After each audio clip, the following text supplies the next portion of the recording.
আর এত এনার্জি।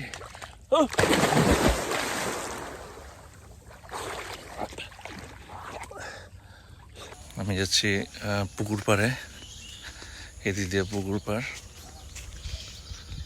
তো আমি সাঁতার কাটতে যাচ্ছি পুকুরে।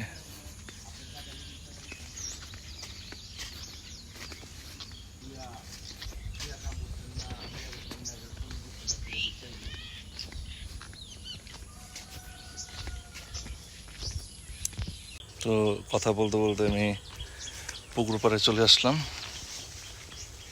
দেখেন আমার ব্যাকগ্রাউন্ড, দেখেন পিছনে, ওয়াও, জাস্ট ওয়াও।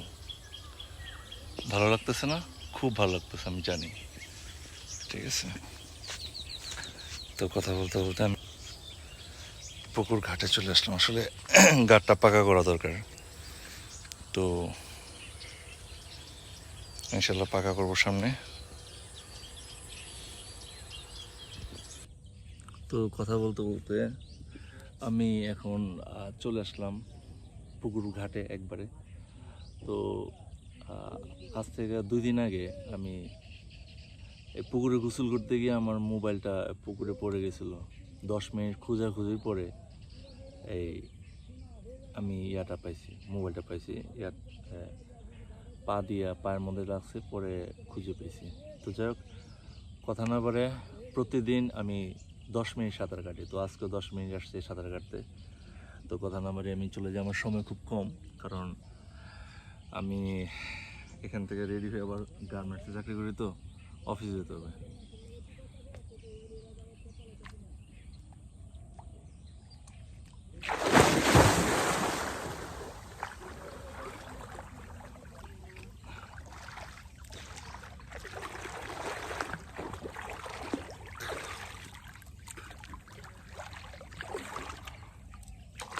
তো আজকে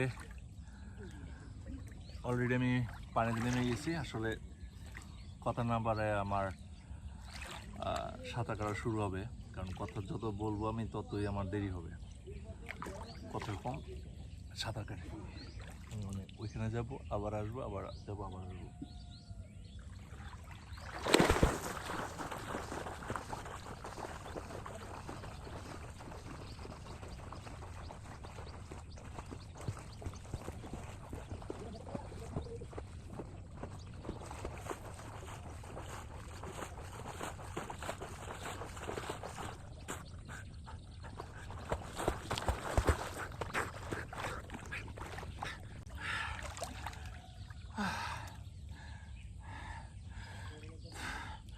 সাঁতার কাটা অনেক পরিশ্রমের কাজ, অনেক পরিশ্রম।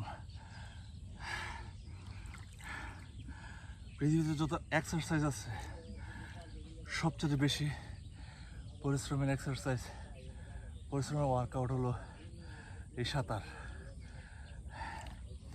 ডেফিনেটলি এই সাঁতার কাটলে আর কোনো এক্সারসাইজের দরকার নাই। Everyday 10 minute. তো আমি 1 রাউন্ড দিয়েছি, 8 রাউন্ড দেবো।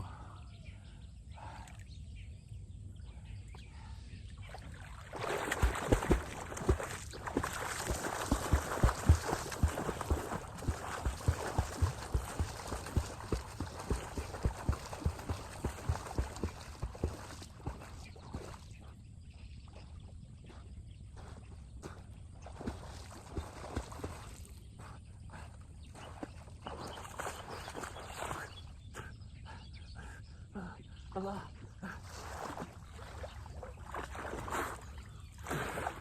Oh God.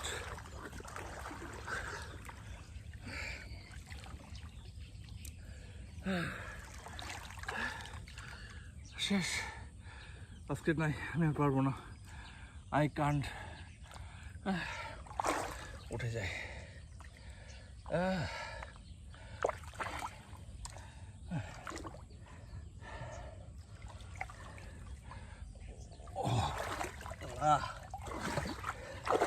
এত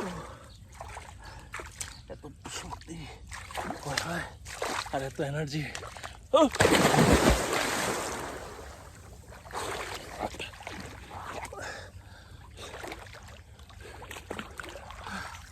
পিছলা গেছি। এখানে ওঠার সময় সাবধানে উঠতে হবে, খুবই সাবধানে।